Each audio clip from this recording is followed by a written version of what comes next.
Hello mga kababayan, nandito tayo sa harap ng Casa Real, o mas kilalang Ilocos Sur Provincial Capital ng Ilocos Sur.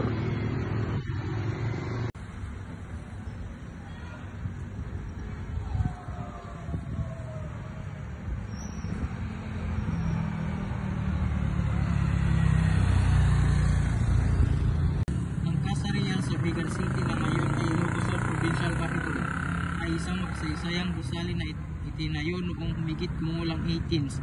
Ito ay matatagpuan sa makasaysayang puso ng Vigan sa kanluran ng katedral. Ang Casa Real ay isa sa mga pangunahing gusali ng pamahalaan ng Vigan. Noong panahon ng kolonyal na Espanyol, ito ay isang makabuluhang palatandaan at isang visual na paalala ng mayamang kasaysayan ng lungsod.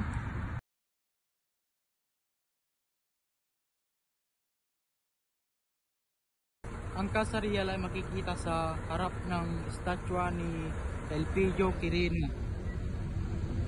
Dito lamang sa harap makikita na ang Casa Real, o mas kilalang Ilocos Sur Provincial Capital ng Ilocos Sur. Dito nagtatapos ang aking video. Paalam.